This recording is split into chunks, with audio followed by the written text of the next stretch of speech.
This is a Bergen Film. Like an old movie removed from the frame, I am floating and looking for someone to blame. Won't you project me on the walls of your heart? I'm waiting for the real thing to start.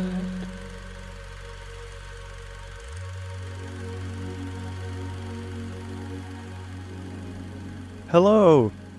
Welcome to The Real Thing. I'm your host, Joe Lawrence. Ready to talk about some films and such. The Real Thing is an extension of Bergen Film Club or Bergen Film Society in Bergen, Norway, where I talk all about the program, why we choose the films that we choose, why they're cool, why you should watch them, why you should come visit.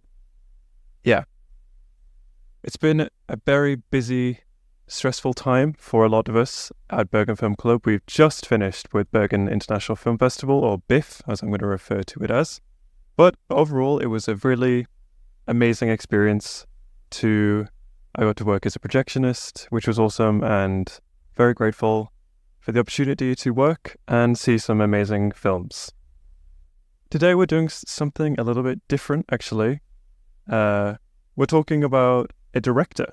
Just overall the story of a director and how he came to be. I'm enjoying these sort of like historical episodes, so we're going to be doing that again. But before we start, I'm going to talk about the films that I saw at BIF, so sort of like a mini BIF recap. So BIF has a wonderful array and collection of fiction and non-fiction documentaries, pre-premieres, just anything that you want. And I saw a lot of great fiction, and I saw a lot of great documentaries as well. So I just wanted to highlight what I saw and encourage you to come see it when it comes out in cinemas, which I'm pretty sure will be soon for a lot of them. I'm going to start with documentaries. My favorite documentary that I saw was called Name Me Lawand, which is directed by Edward Lovelace. He follows the story of Lawand, who is this deaf child who is seeking asylum from the war in the Middle East with his family, and they moved to the UK. And before this, he has never been able to communicate with his family because none of them can sign.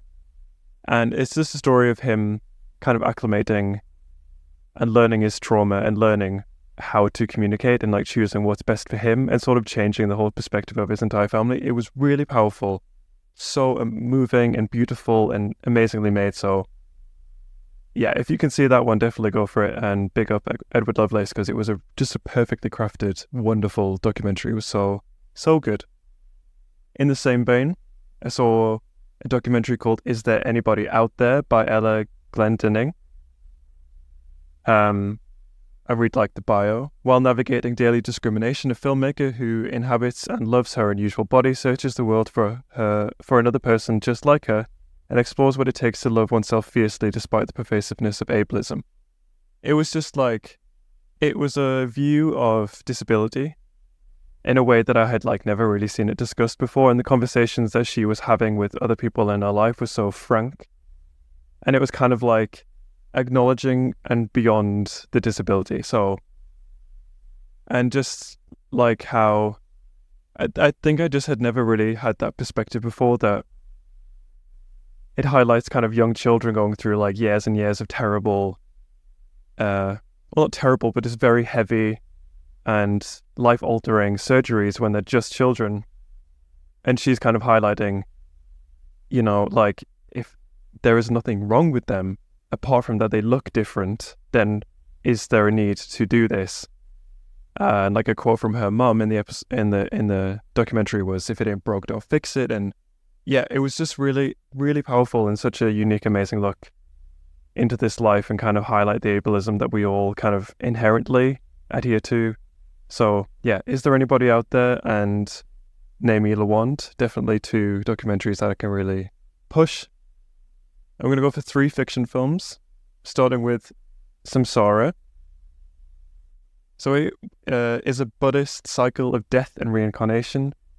and starts from the temples of Laos. Alongside with a teenage monk, we will accompany a soul as it transits from one body to another through the bardo. The words of the Tibetan Book of the Dead will be our guide to avoid getting lost in the afterlife, a luminous and sonorous journey that will lead us to reincarnate on the beaches of Zanzibar, where women work in seaweed farms. It just takes you on this journey of this old woman dying and then being reborn. But the way that you experience the travel through the intermediate world is that you close your eyes and you just let the light and the sound kind of take you on the journey, and you listen to the words and the chants in this sort of like meditative state. It was so fucking cool. So it's one of the most amazing, unique experiences that I've had in a cinema. So yeah, loved it. Definitely see that if you can. Secondly, the new Todd Haynes gig, May December, starring Natalie Portman and Julianne Moore. Ooh, I could rave about this film. Firstly, I just have to say that the content of this is pretty gross and grim, but the acting from all people included, especially Natalie Portman, was incredible. She gives such an amazing performance, which is like, I think, very special to say for her, because she is always killing it, right? So if I'm like exceptionally saying something, then she really, really was very good in this. But this follows basically Julianne Moore's character grooms and has the baby of a 12-year-old. And then 20 or so years later, Natalie Portman is playing Julianne Moore in a movie, or Julianne Moore's character. So it's basically Natalie Portman's actress character becoming kind of obsessed with their life and trying to learn about them and how this impacted, and who this like extremely flawed kind of terrible woman is who believes that she kind of didn't do anything wrong. It was such a interesting, like, competitive, uncomfortable movie, but it was so good and so like, it was tantalizing to watch. It was like fun in the worst way. But loved that. And lastly, I am going to suggest Poor Things, the new Yorgos Lanthimos film. I recommended the book for this a couple episodes ago, and I was nervous for the film because I heard sort of mixed things. But when I tell you that this film was fucking incredible, you have to see it. Emma Stone was an absolute revelation in this, and everyone surprised me with the dialogue was great, and the acting was phenomenal, and the set design and the mood of it was just so interesting and matched perfectly all the themes that I would kind of imagine it as I was reading. Bella Baxter, who's the lead character, is sort of this like Frankenstein type character. Emma Stone just played her kind of perfectly, and Bella Baxter is kind of my favorite literary character, I would say. I loved getting to know her in the book. So it was just, I just loved it. I just loved it. It was just so fun, and it dropped some things from the book, but then where it took up other places, it felt satisfying in that way. So I had no hesitation with it, and it was just divine. It was so much fun. And yeah. But yeah, overall, Biff was so great. I got to see a lot of really special films. Perfect Days, for example, The Zone of Interest, How to Have Sex, Queendom, Riddle of Fire. That was so much fun, like a kid adventure. Really special, shot on 16mm, beautiful film. So yeah, I imagine all of those will be coming to a cinema near you soon, so definitely wait out to see them. But yes. Nonetheless, today we are going to be talking about the director, Yasujiro Ozu.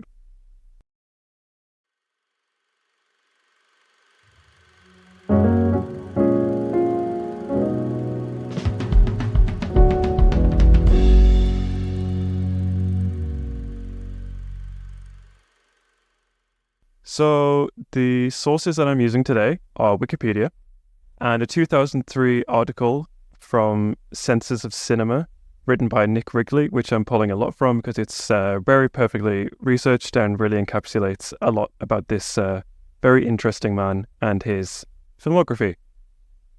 So let's get into it.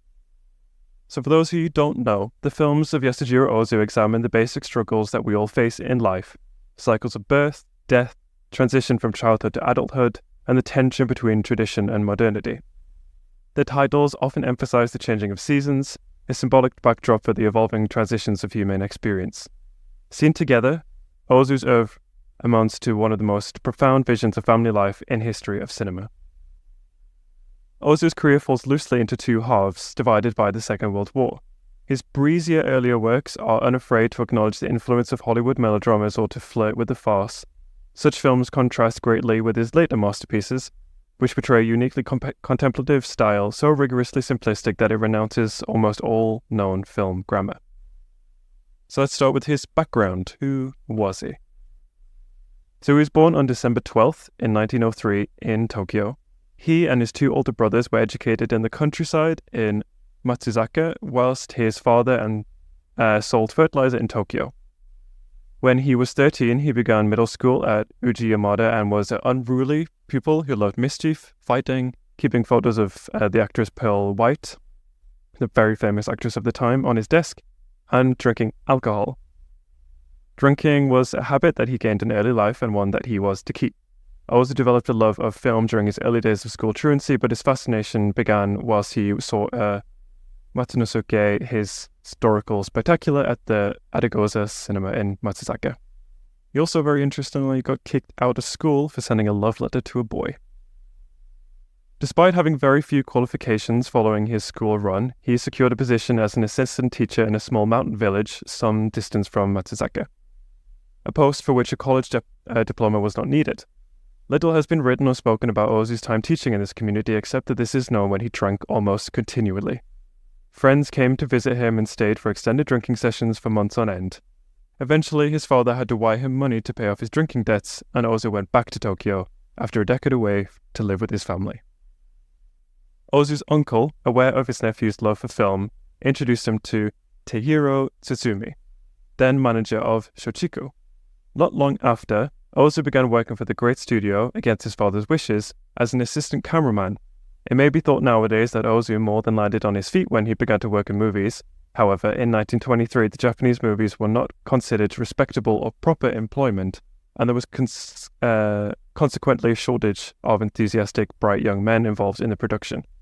Even Ozu's father initially refused his son's wish to work in the movies and had to be persuaded otherwise by his uncle. Ozu's work as assistant cameraman involved pure physical labor, lifting and moving equipment at Shochiku's Tokyo studios in Kamada. After becoming assistant director to Tadamoto Okubo, it took less than a year for Ozu to put his first script forward for filming. It was in fact his second script of The Sword of Penitence that became his first film as director and only period piece in 1927. Ozu was called up into the Army Reserves before shooting was complete, and upon seeing the film afterwards stated that he would rather not call it his own. No negative, prints, or script exists for The Sword of Penitence, and sadly only 36 out of 54 of Ozu films still exist to this day. So despite having a rather tumultuous beginning to his life, which involved alcoholism from the age of 13, his career began with an early fondness for American films, and he later told Donald Ritchie that he particularly liked those of Ernst Lubitsch. However, in other conversations, Ozu seemed unwilling to admit to influence. He did see large numbers of Japanese films after joining Shochiku in order to study his seniors' techniques, and famously said, "I formulate my own directing style in my own head, proceeding without any unnecessary imitation of others.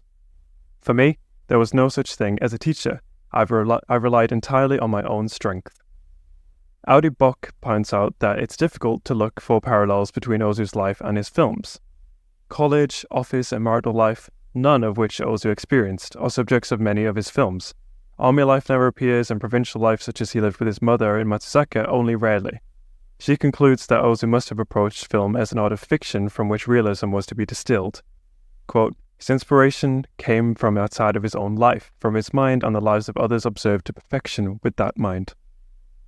Days of Youth in 1929 is Ozu's earliest extant picture, which means that it is still available to see, though not especially typical and preceded by 7 others, now lost, as it is set on ski slopes. A variant on the then popular comedies depicting students at work and play, in this film 2 students endeavour to pass their exams and impress the girl to whom they both have taken a fancy. Stylistically, it is rife with close-ups, fade-outs and tracking shots, all of which Ozu was to later leave behind in his future works. 3 years later came what is generally recognized as Ozu's first major film, I Was Born, But, in 1932. This movie comedy drama was a great success in Japan both critically and financially, one of cinema's finest works about children. The film begins as a riotous, Keaton-esque comedy, but quickly darkens as it portrays a classic confrontation between the innocence of childhood and the hypocrisy of adults. A tracking shot of a line exercising school children cuts to a tracking line of a line of office workers yawning at their desks. Using a technique he would later discard, Ozu here effectively associates school and office work as regimentary, and the transition between the two as inevitable. Ozu liked I Was Born But so much he had to remake it as Good Morning in 1959. In the 1930s, Ozu's protagonists were all lower-middle-class ordinary folk. During this time in Japan, the Shomengeki, a drama about people like you and me, was highly regarded for its honesty and relevance. Poverty was the bane of these characters' lives, along with class differences, but as soon as the 1930s, Ozu's message of acceptance was already clear. The restrained, lyrical work of Story of Floating Weeds in 1934 is a story of a leader of a small group of travelling players who returns to a small town and meets his son, the product of an earlier affair. Ozu transforms the slightly melodramatic tale into an atmospheric and intense study. Donald Rishi has called this film, quote, the first of those 8 real universes which everything takes on the consistency greater than life. In short, a work of art. Beautifully put. Its depiction of life on the boards, the pantomime dog who misses his cue, bowls to catch raindrops through the leaking roofs, and the quick cigarettes between exit and entrances is classic Ozu. He would later remake the film in colour as Floating Weeds. A year later, Ozu pursued his examination of socio-economic conditions by showing the Depression hit Japan in Tokyo in 1935, one of Ozu's most moving pictures.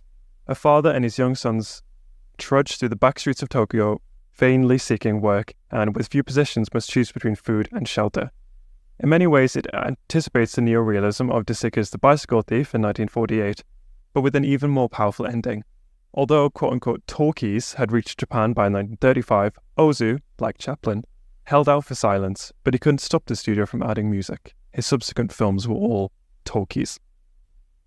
During the war, Ozu only made 2 films, Brothers and Sisters of the Toda Family in 1941 and There Was a Father in 1942, the latter of which won second prize at the Kinema Jumbo, but made money at the box office and became one of Japan's most treasured cinema classics. After the war, Ozu, no war criminal, allegedly, was placed in a British POW camp near Singapore for 6 months where he cultivated his love for poetry whilst doing the dishes and cleaning toilets. In February 1946, he returned to war-damaged Tokyo and set about trying to make more films. Ozu's later, more refined style had been gradually percolating throughout the 1940s, and Late Spring in 1949 became the first and finest telling of a story Ozu was to remake, with variations many times. A young woman who lives happily with her widowed father will not consider marriage, preferring her state of comfortable dependence to the responsibilities of childbearing and household duties. The father, afraid that she will live a lonely and barren life, leads her to believe that he intends to remarry in order to free her. A dispassionate observation of the character's environment and emotions, Late Spring was one of Ozu's own favourites, along there with There Was a Father and Tokyo Story. As the 1940s came to an end, Ozu began to fuse his early American influences with an overriding desire to reduce his techniques. In later films, he reduced all camera movements, pans, dollying, and crabbing to nothing. He disregarded classical Hollywood cinema conventions such as 180-degree rule, where a camera always remains on one side of an imaginary axis between 2 talking actors, and replaced it with what critics have called a 360 rule, because Ozu crosses the axis. And he replaced traditional shot-reverse shot techniques with a system whereby each character looks straight into the camera when speaking to someone else. This had the unusual effect of placing the viewer directly in the center of conversations, as if being talked to, instead of the Hollywood convention of alternatively peering over characters' shoulders during such sequences. Furthermore, Ozu decided to reduce his choice of transition effects, gone with the fades, wipes, dissolves, all replaced with a straight cut. Reducing his techniques in this way focused all the tension on his characters, and their humanity shines through. Ozu went further than limiting his vocabulary of film punctuation.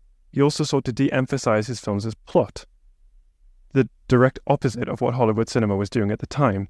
He worked out the entire script, dialogue, and camera positions himself before he was shooting.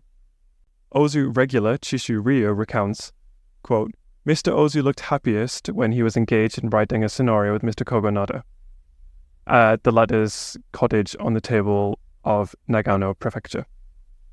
By the time he finished writing a script after about 4 months' effort, he had already made every image up in a shot, so that he never changed the scenario after we went onto the set. The words were so polished up that he would not allow us to make even a single mistake. End quote. In addition to being motionless in his later work, Ozu's camera from his early in his career was often placed at a very low level as if the viewer was sat cross-legged. It has been noted that this is the same level one sits on a tatami for a tea ceremony in a Japanese house, or while meditating, sitting in silence, observing, reaching meaning through extreme simplification. It is also the height that Ozu had to position his camera when making a film about children, and he said he liked to do so because that's why he stuck with it. Ozu clearly had many reasons for adopting such a low position for his camera, and it became one of the few facets that pared down technique that persisted through it. 1951's Early Summer is an extraordinary film about the lives of ordinary people, centering on a young woman who rebels against the wishes of her family by choosing her own husband. Through the tangential stories and brief moments, Ozu meticulously observes the lives of some 19 characters, expanding boundaries of the film's simple plot with elliptical narrative. The film is driven forward not by its plot, but rather by Ozu's use of space, time, and constantly changing the rhythm of the action. The crown jewel in Ozu's career is widely regarded as Tokyo Story in 1953. It consistently makes all-time top 10 lists all around the world amongst films like Citizen Kane, Rules of the Game, and Vertigo. It is Ozu's sad, simple story of a generational conflict where an elderly couple visit their busy, self-absorbed offspring in Tokyo to meet with indifference. This ingratitude only serves to reveal permanent emotional differerences, which the parents gracefully accept and then return home. It is in Tokyo Story where Ozu reaches its zenith. Where Ozu's form, his directive style, reaches the zenith. The apparent lack of plot, not of story, but of story events, is replaced by a series of moments which have a cumulative effect and of ellipses.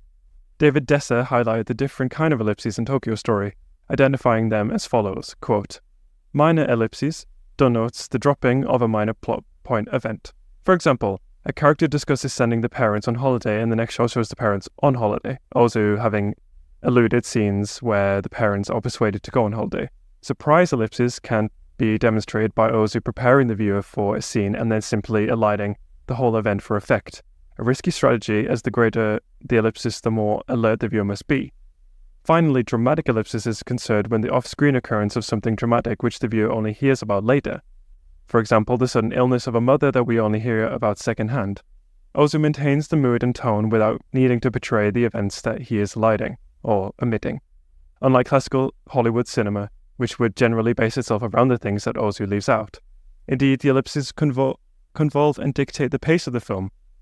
Ozu's examination of the slow fracturing of a Japanese family in Tokyo Story is filmed with quiet resignation and never-ending acceptance and the realization that the tradition is subject of change. End quote. Early Spring in 1956 is Ozu's longest film. In it, a young salaried office worker is bored with both his job and his wife. He has a small affair with the office flirt. He and his wife quarrel and eventually accepts a transfer to the country. Ozu said of the film, quote, although I hadn't made a white-collar story for a long time, I wanted to show the life of a man with a job. His happiness over graduation and finally becoming a member of society, his hopes for the future gradually dissolving, his realizing that, even though he had worked for years, he has accomplished nothing. End quote. 30 years into his filmmaking career, Ozu was making films with, like Kurosawa's Ikiru in 1952, question the sense of spending your whole life working behind a desk, something that many of his audience must have been doing. In 1958, Ozu was going to make a big leap into the world of color filmmaking. Equinox Flower was another close examination of a family life presented for the viewpoint of the younger generation, focusing on a modern young woman who wishes to choose her own husband over her father's objections, so another remake. Ozu opens an age-old discussion on the respects for belief and the values of elders and the tensions born of youthful rebellion. As the father is slowly won over, the entire family is subjected to Ozu's teasing, irony, and loving detail. The color enhances the tone of the mood of the film, and showcases Yamamoto's famous beauty, who's the lead actress. The film begins and ends cheekily on a railway, first with a warning sign, strong winds expected, finally with the train chugging away into a blissful autumn afternoon, everyone reconciled. All subsequent films were now to be in colour, none look more glorious than Floating Weeds, in 1959, a remake of his earlier similarly titled film, this time photographed by Kazuo Migawa, one of Japan's greatest cinematographers, who has worked with very many famous Japanese directors of the time, including Akira Kurosawa. Ozu said, quote, "About this time, CinemaScope was getting popular. I wanted to have nothing to do with it, and I consequently shot more close-ups and used shorter shots." Donna Ritchie called Floating Weeds the most physically beautiful of all of Ozu's pictures. The author writes that Late Autumn is one of his personal favourites. A young woman living with her widowed mother finds the thought of her mother's remarriage offensive. Neither wants to leave the other to marry or remarry, and one of them eventually does. Ozu works his magic for 2 hours and achieves a pitch at the end whereby the simplest little expression seems momentous and heartbreaking. Late Autumn contains some of the funniest moments to be seen in all of Ozu's work. Mariko Okada plays the feisty young friend of the daughter in an unusually forthright way for Ozu, a reflection of the modern Japanese women in the 60s. She cut through tradition, chastising the comic chorus of old rogues who are trying to sort out both women's futures, and ensures a happy ending, proof that not all Ozu characters are meek and passive. Sadly, Ozu's last film, An Autumn Afternoon in 1962, was undoubtedly influenced by the death during the film of his own mother, with whom he had lived with all his life. It is a serene meditation on aging and loneliness, as well as a final display of Ozu's wicked humour. Having arranged the marriage of his only daughter, a widower becomes painfully aware of his advanced age and his isolation. Solace is sought in alcohol and drunken camaraderie, which gives rise to the most funniest scenes in Ozu's later film. Ozu died a year later after its making, so it exists as his last thoughts on a recurring subject, recalls late autumn and early spring, literary, the Japanese title, Sama no Aji, which means the taste of mackerel. So to finish up, we're going to talk about Ozu's legacy, or at least how it's discussed in this article. Ozu's films represent a lifelong study of Japanese family and the changes that a family unit experiences. He brings in the humdrum world of the middle-class family and has been regarded as the most Japanese of all filmmakers, not just by Western critics, but also by his countrymen. However, this accolade led Ozu to being regarded as traditional and a social conservative by young filmmakers of the Japanese New Wave, such as Shohei Imamura, who had worked as an apprentice with Ozu. Like the children in Ozu's movies, the young filmmakers rebelled against his old-fashioned acceptance of the way that they see life. Much has been written about the most Japanese filmmakers tag. Hasumi Shigehiko believed it showed a lack of understanding of his work. Hasumi wrote that Ozu chose a persistent approach towards films and its limits, liberating himself from the ambiguity of outlines, dampness, and shadows. He describes Ozu's filmmaking as preferring dry sun-like conditions as opposed to Mizoguchi's fog or Kurosawa's rain, its sole purpose being to approach the dazzle of midsummer sunlight. Something that Hasumi points out in many ways the opposite of those who have said he's very Japanese aesthetic sense. Remarkably, Ozu's films were rarely seen in the West until the early 1970s. There had been a small tour of his films in the US in the 60s. His bare-bone narratives and idiosyncratic style never appealed to distributors at the time, who apparently felt they were just too Japanese for Western audiences. These distributors never accused Bresson of being too French, for example, or any other foreign director, or non-American director, and it seems that they were alone responsible for Ozu's delayed exposure to the West. Maybe they thought Ozu's themes and titles were too similar, and thus confusing? After all, most of Ozu's later work, the 50s and 60s, centered on the same motif, the marrying of a loyal daughter so that she could begin her own life. When Ozu's films did start to get shown in the West, art cinema aficionados of Bresson, Bergman, and Antonioni's formal styles were ecstatic to find Japanese master whose films spoke as eloquently about Japanese life as their favorite European films did of their respective homelands. There is an overwhelming sensibility running through all of Ozu's films that is difficult to put into words, like I obviously can't this episode, but Donald Ritchie does well to describe it as, quote, a point of view of a sympathetic sadness, end quote. To expand upon this, the Japanese concept of mono no aware can be related to Ozu's sensibility and worldview. Mono no aware is the perspective of a tired, relaxed, and even disappointed observer, perhaps someone sagely approaching death. It is not limited to reflection on death, but touches on all aspects of life and nature, a pure emotional response to the beauty of nature, the impermanence of life, and the sorrow of death. The scholar Matsuri Noringa, from 1730 to 1801, invented the unique concept of mono no aware to define the essence of Japanese culture. The phrase derives from aware, which means a sensitivity to things. He believed that the character of Japanese culture encompassed the capacity to experience the objective world in a direct and immediate fashion, to understand sympathetically the objects in the natural world around one without resorting to language or other mediators. The concept became the central aesthetic concept in Japan, even into a modern period, allowing the Japanese to understand the world directly by identifying themselves with that world. Film director Kenji Mizoguchi said, quote, I portray what should not be possible in the world as if it should be possible, but Ozu portrays what should be possible and as if it were possible that is much more difficult, end quote. Whilst in China during his war service, Ozu asked a Chinese monk to paint the character Mu for him, an abstract concept loosely meaning void or nothingness. Ozu died painfully on his 60th birthday in 1963 of cancer, and on his tombstone in the temple of Engaku in Kita, Kamakura, bears the inscription Mu, from the monk's painting that he had kept all his life. At the time of writing, which was in 2003, it is Ozu's centenary year, a wonderful opportunity for the world to look back on his films and for the young to see them for the first time. Celebrations, retrospectives, and brand new DVDs transfers are appearing around the world, and Ozu's legacy is becoming even more cherished with passing time.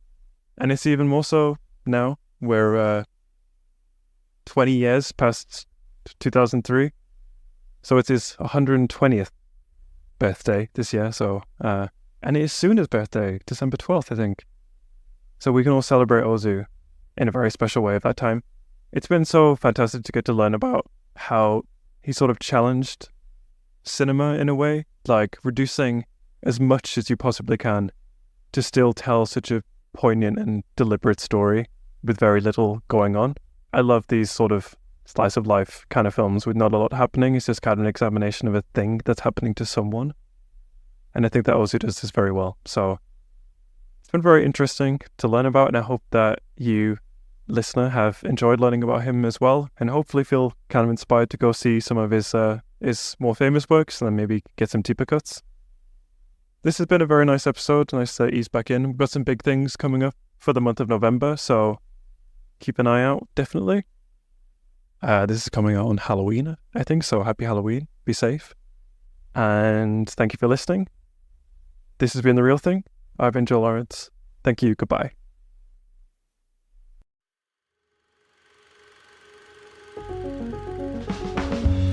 This has been a Bergen Film Club production. Our music is by Wise John. Check them out on Instagram at WISEJohnOfficial. Our logo is by Pia Sofia Brentersen. This episode was produced, mixed and engineered by Joel Lawrence. Our researchers are Inke Shilbrai-Bern and Mamina Nazmajid. Want to talk to us about films? Then please send us an email at podcast@bergenfilmclub.com. Follow the show on Instagram and Twitter at TheRealThingPod. Check us out on Letterboxd at BFK The Real Thing. Thank you and goodbye.